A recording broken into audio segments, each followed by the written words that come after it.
Welcome back. Don't forget you can be part of the program by tweeting at us at CTV Politics or at Sheung or King. Well, you can also join the conversation. The hashtag is Buhari Speech. Hashtag Buhari Speech. Or send us an email. The address is politicstoday@channelstv.com. If you didn't get that, well, the screen right now on your screen. We have been looking at the president's inaugural speech and the task ahead of the new government. Of course, now we'll be shifting our attention slightly to the issue of agenda setting, taking a look at the present state of things and just how President Buhari and his team will tackle some of these issues. And these, some of these issues that we'll be bringing to you on your screen right now, there is a breakdown of some of the challenges into the word curse. Not curse in that sense, but, well, the CURSE. We've broken it down first into the issue of corruption, unemployment, regional equity, social poverty, and education. But first, let's take a look at the issue of corruption. Jide, why is it going to be important for General Buhari to tackle this? Looking at where it's coming from, in 1983, it did not require the 3 tiers of government to take decisions. He could easily take a decision and the generals in the barracks would back him up. This time around, he has to be more democratic about it. He's going to be working with the executive team. He also has the legislators and the judiciary. Sadly enough, the most recent report from the Transparency International, which is the watchdog on corruption, lets us understand that Nigerians believe that 94% of politicians are corrupt. So he has a challenge in how to tackle corruption from the executive arm. He also has a challenge of how he intends to tackle corruption from the legislative arm, because within that same report, it says 73% of Nigerians believe legislators are corrupt. More or less, 7 out of 10 legislators are corrupt. And on the judicial the same report from Transparency International states that 66% of Nigerians strongly feel that the judiciary is corrupt. So these 3 arms of government are all filled with high level of corruption. Including the police, 92%. But that of the political parties and the executive arm of government seems to be higher. Seems to be the highest. Buhari is going to be working with a lot of corrupt officials, and he's going to be trying to kill the corruption in them. How soon will he be able to do it? If he will be able to do it, and the strategies that will get this done will be interesting to see how he intends to implement it. But that is a major issue he's going to be facing. The second major issue is the issue of unemployment. Unemployment, when Buhari came into power, unemployment was only 3.9%.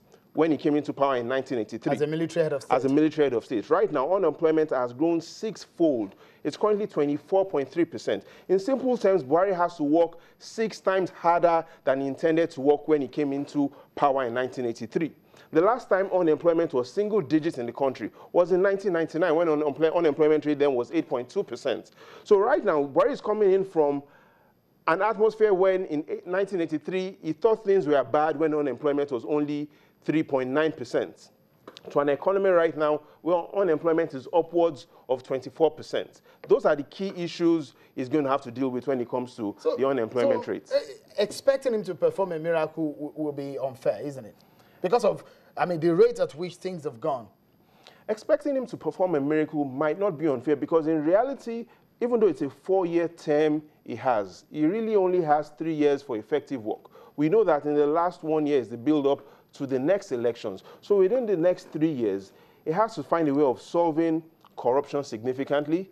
He has to find a way of dramatically reducing unemployment. The unemployment situation among youth currently is totally unbelievable. For example, the most recent report from the National Bureau of Statistics clearly says there are 860,000 women that wake up every day that have nothing to do. That is scary. It is unbelievable. 860,000 Nigerian ladies have nothing to do.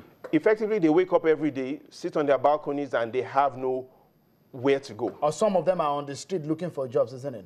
Some of them are on the streets looking for jobs, but the issue is this 860,000 women, according to the National Bureau of Statistics, are not even underemployed. They have no jobs.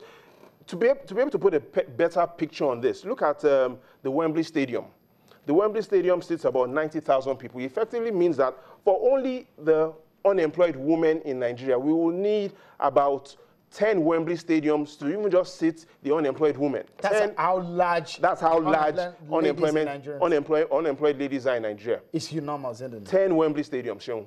So mounting this kind of problem, how do you think in 4 years can a government be able to tackle these problems? Well, the party has said that they will try their best to do this. In fact, they've come out to state how they will invest in the issue of mining, the agriculture, and all of that. Do you think that the opportunities in these sectors will sufficiently reduce to the barest minimum the challenges in these sectors? It's going to be tough, and I also hope it also depends on how he chooses to analyze the problem. A lot of discussion has been going into we diversifying into agriculture. But the challenge we even have, which the president needs to also understand, is even agriculture currently needs to be diversified. At the moment, agriculture really has 4 sectors. We have crop production, we have livestock, we have fishery, and we have forestry. Agriculture in Nigeria currently right now, 85% of the value of agriculture is strictly crop production. So agriculture, even as a sector in itself, needs diversification. So the discussion of we diversifying the economy into agriculture shouldn't even start from that point. We should start from even diversifying agriculture before we then even diversify the country into agriculture. Interesting. Only 55 million out of 72 million Nigerians in the labor force have full-time jobs. Very scary data there. Quickly, let's move to the issue of regional equity. That's another part of the issues that he will need to tackle, isn't it? Regional issue is going to be giving him nightmares. And the reason why we strongly believe he's going to be having nightmares with regional issues is currently you have 22 APC governors, and you have 13 PDP governors, and you have 1 APGA governor. The gross statutory allocation that goes to just these 13 PDP states is higher than the gross allocation that goes to every other state in the country. In simple terms, these 13 PDP states account for 52% of gross allocation that goes from the federation account. So it's going to be having an issue that, do we continue with the 13% derivation principle? If not, what then happens is, strategically, because these 13 PDP states collect 52% of the money from the federal government, it simply means that the Buhari-led APC government will be strengthening the minority PDP government. And I think a lot of his advisors will be pushing him against continuing with the status quo. And that will be a dicey issue, because then he will be moving from economic development to issues bordering around the national unity of the country. All right, quickly, let's move into societal poverty. Extremely poor were 12% in 1985, but now it's grown to about 38%. That's scary, isn't it? Those are the key issues, and that's why we said he has a corruption problem, he has an unemployment problem, there's a regional problem, and right now as well, you have the issue regarding societal issues. When in 1985 he left, 12% of Nigerians were extremely poor. And by extremely poor, we're talking about people that have no food to eat, people that do not have water to drink. Extremely poor Nigerians. People who do not even perhaps have a roof over their heads. Exactly. Those are who we classify as extremely poor. So they're about 40% of Nigerians' population. Based on the last official report from the National Bureau of Statistics, the extremely poor population in the country is 38%. Now, these are some of the issues that is going to have to deal with all within the same time, within the next 3 years. Right. Again, 3 years, not 4 years. Yes. Interesting. There's another area that you probably will be concerned if you have children in school or you're concerned about education. The situation of things are not quite as good as we should have it. Just take a look at this. Only 6 states did more than 50% of students receive 5 credits in math, English language. In 2014, May, June, WAEC. And the states are Anambra, Abia, Enugu, Rivers, Edo, Bayelsa. Only of these states did more than 50% of students who receive 5 credits. So it's another sad tale there in the education sector. Clearly, the narrative as at today is out of 36 states, 30 states are failing WAEC. And by failing WAEC, we are looking at students scoring a minimum of 5 credits in this exam, including maths and English. 30 states are failing WAEC. The next narrative really is... Sorry, and this statistic shows consistency, isn't it? No, from years over years, isn't it? Consistently, we've been having a problem passing WAEC. Students have been having a problem passing WAEC. And perhaps the issue where we said that the statistics showing that 22 million Nigerians in the labor force have no formal education. 22 million Nigerians within the labor force have never attended a formal school. And it also says that only 9.7 million Nigerians in the labor force have a post-secondary school degree. So it simply just reflects these figures. It reflects these figures. But today, the trend is even more dangerous. We are moving from a trend where students are failing WAEC to a trend where students are no longer interested in going to school.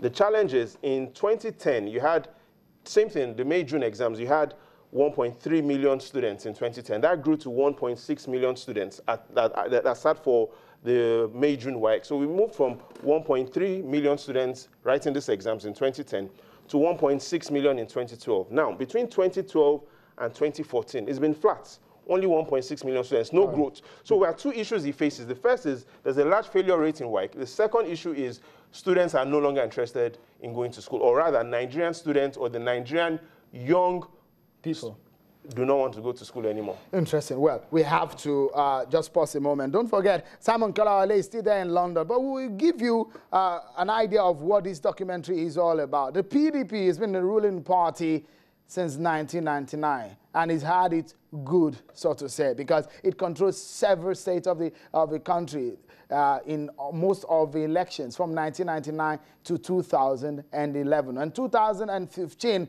the fortunes of that party changed drastically, falling flat to an opposition party. For the first time, we're seeing an opposition party winning a presidential election in Nigeria. Not only that, they also got glory in most states of the Federation, reducing the presence of PDP in just about 13 states in the country. Just in this particular report, I'll be able to dig deep into how the PDP all started, how it emerged, and what led to the failure of the party.